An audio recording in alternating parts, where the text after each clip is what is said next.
Hey everybody, and welcome back to Sip and Talk. Okay, let's dive right in. You know those videos online, the ones stopping people on the street? Oh yeah, the man on the street interviews. Exactly. And they ask these like super basic questions. Sometimes, I swear, the answers. They make you wonder. It's become a whole thing, hasn't it? It definitely has. And it raises some interesting questions, leaves you scratching your head a bit sometimes. Totally.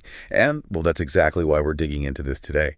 We actually got a great question from Micky, one of our listeners. Oh, cool. What did Micky ask? He's been seeing these videos too, and he's curious.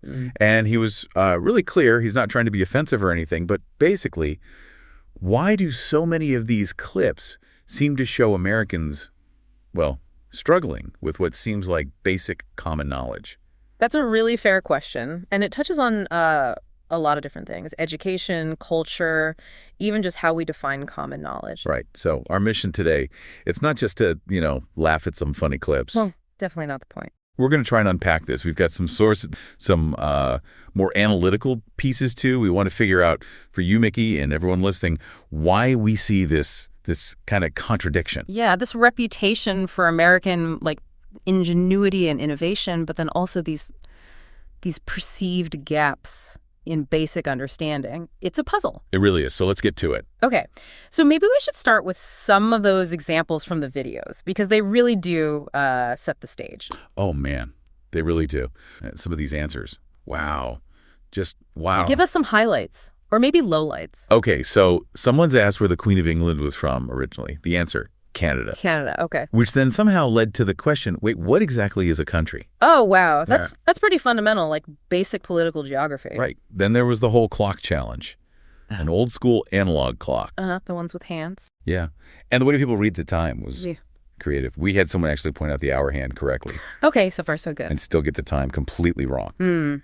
So maybe not used to seeing analog clocks anymore. Digital everything. Could be.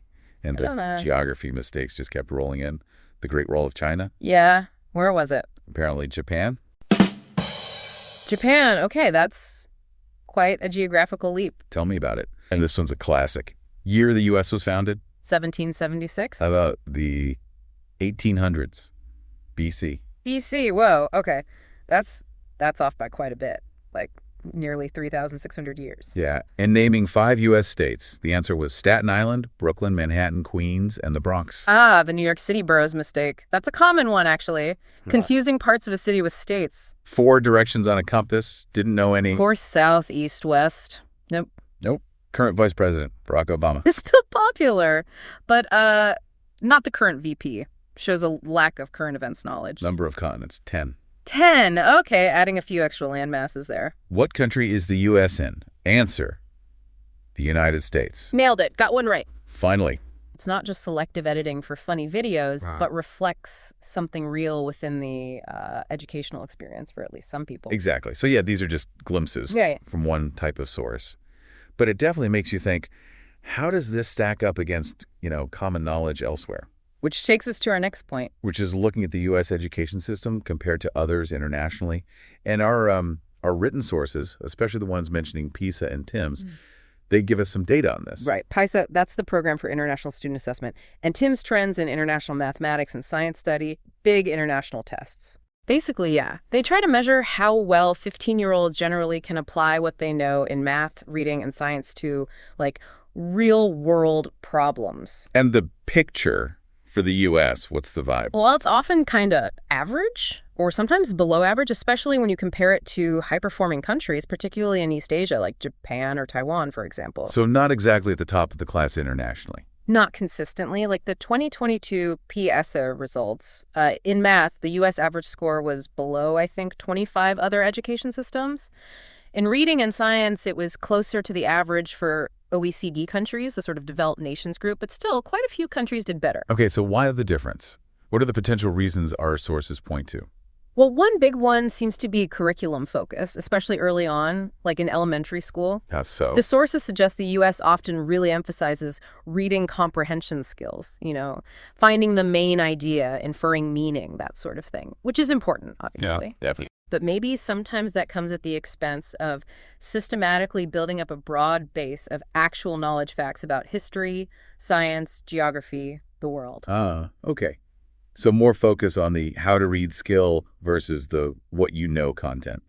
Sort of. And this connects to something called the knowledge gap theory. The idea is that your ability to understand what you read heavily depends on your existing background knowledge about the topic. That makes intuitive sense. Right. If you don't know anything about, say, the American Civil War, reading a complex article about it is going to be way harder, even if you're technically a good decoder of words. You lack the context, the vocabulary, the mental framework. So if schools aren't explicitly teaching that background knowledge early and systematically, then kids might struggle more later on when they encounter texts that assume that knowledge. The sources contrast this with places like Japan and Taiwan, where there seems to be a stronger, earlier emphasis on knowledge accumulation, building that factual foundation across subjects from a young age. And maybe what they consider basic knowledge is just different, broader. Potentially. The sources hint that things considered maybe a bit more advanced here, like basic chemistry concepts, might be seen as fundamental, need-to-know stuff much earlier in those systems. Okay, what else?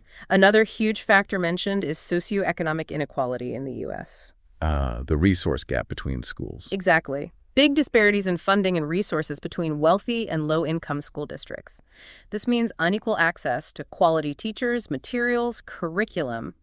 It affects everything. And that could directly impact whether kids in some areas get solid instruction in history or geography while others don't. Precisely. It creates these pockets where foundational knowledge might be weaker simply due to lack of opportunity and resources. Makes sense. Anything else on the policy side?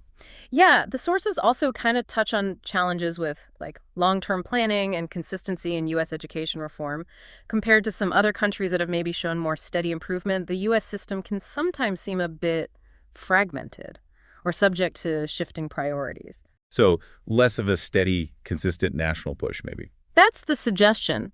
Lack of long-term vision or sticking power with reforms can make it harder to see widespread, lasting improvement across the board. Okay, so we've got curriculum focus, differing definitions of basic knowledge, socioeconomic gaps, and policy challenges.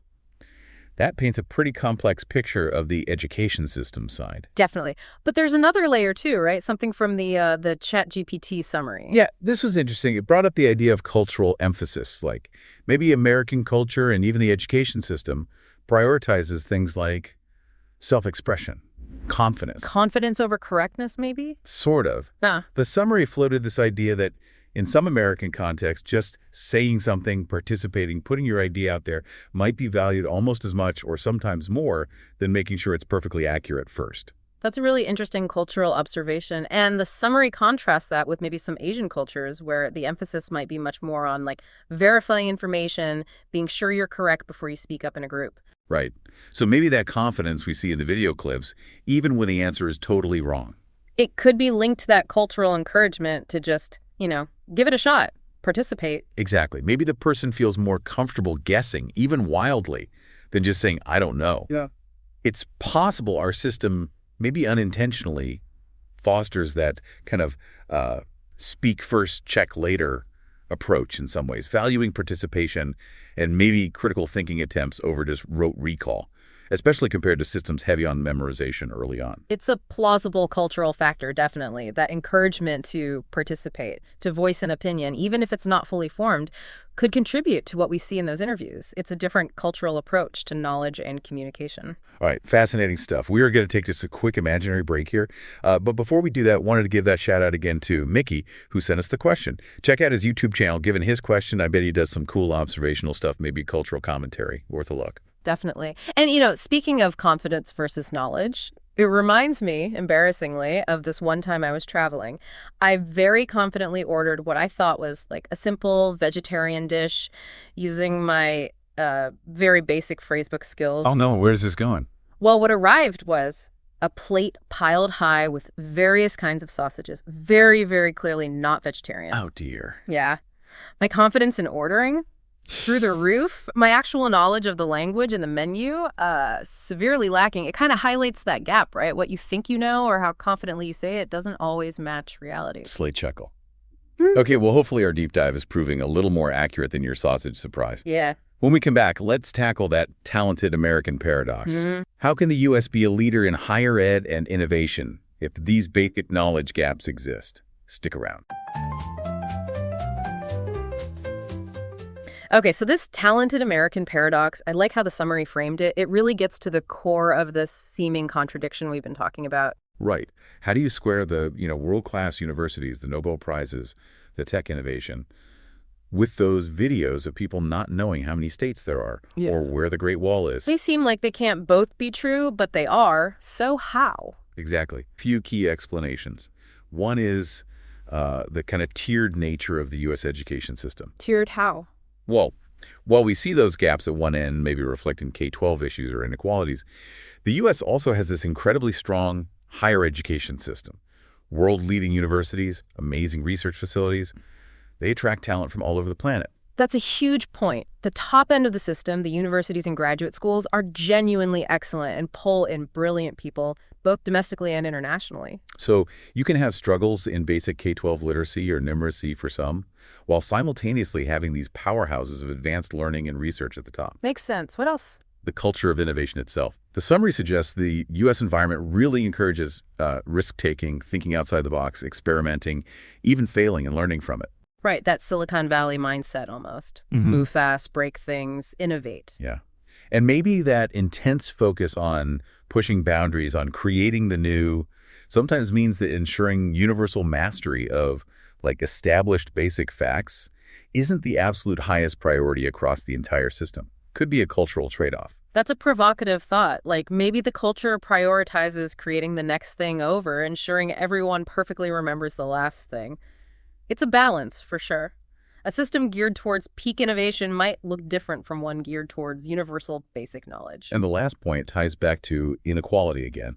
The summary mentioned this idea of an elite education track, creating a kind of superclass of knowledge and capital. Meaning? Basically, that the students who are headed for those top universities often get a very different K-12 experience, highly specialized, incredibly well-resourced, preparing them for that elite level. So the resources and focus are concentrated on preparing a specific group for high-level achievement. That seems to be the argument, which could lead to, incredible results at the top, but might also mean that the baseline education for everyone else doesn't get the same level of focus or resources contributing to those gaps we see. So it comes back to those disparities again. Unequal pathways, unequal resources, leading to very different outcomes, both at the basic level and the elite level. Exactly. And it's crucial to remember, like the summary also pointed out, those street interview videos. They're often edited for entertainment.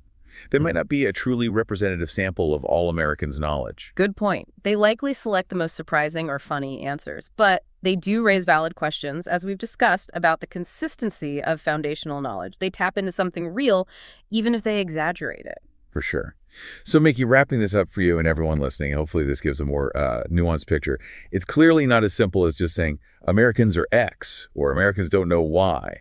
No, it's a complex mix. You've got the educational system's structure and focus, the impact of deep socioeconomic inequalities, cultural values around expression and confidence, and this paradox of having both elite innovation and gaps in basic knowledge coexisting. Right. A lot of different threads weaving together. Which really leads to a final thought, maybe a question for our listeners to chew on. Yeah. Given everything we've talked about, these different priorities in education, the cultural values, the structure of the system, what do you think the main goal of education should be? Is it more important to prioritize getting everyone a really solid, broad foundation in basic knowledge? Like making sure everyone knows the continents, can read a clock, basic math, etc. Exactly. Or is it more important to focus the system on fostering that high-level innovation, cultivating that elite talent that pushes boundaries, even if it means maybe accepting greater disparities in basic understanding across the wider population? That's the million-dollar question, isn't it? The balance between ensuring a solid baseline for all versus pushing the frontiers with a specialized few. It really is. There's no easy answer, and different societies clearly strike that balance differently. Something to think about.